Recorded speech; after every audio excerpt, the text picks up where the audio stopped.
회사에서 직원을 모집하는 광고를 냈습니다. 이 광고를 보고 약 70명의 사람들이 면접을 보러 왔습니다. 그런데 이 면접은 조금 특별한 면접이었습니다. 조그만 방에 한 사람씩 들어가면 방 안에 커다란 거울이 있고 그 거울 위에 4가지 질문이 적혀 있었습니다. 방에 들어가서 거울에 비친 자신의 모습을 보면서 4가지 질문에 맞으면 O, 틀리면 X라고 적는 것이었습니다. 질문은 이러했습니다. 이 사람은 정직합니까? 이 사람은 거울에 비친 자기 자신을 말하는 거겠죠. 두 번째로, 이 사람은 어떤 경우에도 거짓말을 하지 않는 사람입니까? 이 사람은 과연 신뢰할 수 있는 사람입니까?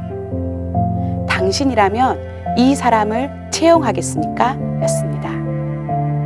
드디어 시험을 다 치른 후 합격자 발표가 있었는데 놀랍게도 70명 중에 단 1명만 합격했다고 합니다.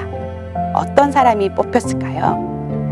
그 사람은 유일하게 이 4개의 대답에 X라는 답을 적은 사람이라고 합니다.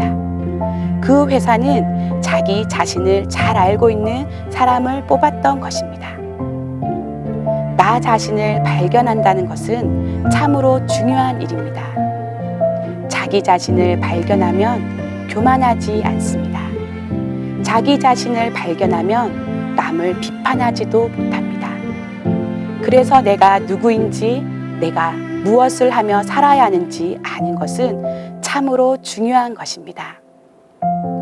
세례 요한은 자기가 누구인지 자신의 존재에 대해 확실히 알고 있었습니다. 세례 요한은 분명하게 자신은 그리스도가 아니라고 답합니다. 요한은 예수님의 길을 준비하는 자이고 예수님의 신발끈을 풀기도 감당 못할 사람이라고 말합니다. 요한은 유명해졌지만 자기 자신에 대한 분명한 인식을 가지고 있었습니다.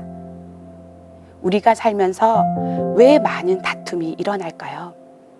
그것은 내가 누구인데, 내가 어떤 사람인 줄 알고 하며 나를 알아주지 않는다고 생각하기 때문입니다.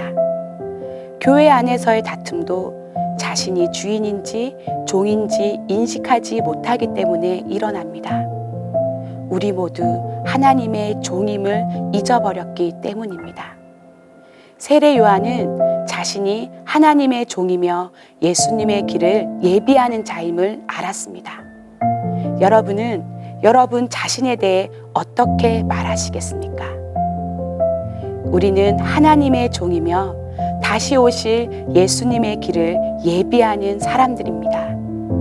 내게 하루가 주어진 것은 다시 오실 예수님을 준비하기 위해서입니다. 아직도 내게 숨이 남아있는 것은 다시 오실 예수님의 길을 준비하고 있는 것입니다. 예수님의 길을 준비하는 사람, 이것이 그리스도인의 자기인식입니다. 우리 모두 예수님의 길을 준비하는 사람으로 오늘도 나는 죽고 예수님께서 사시는 삶이 되기를 소망합니다.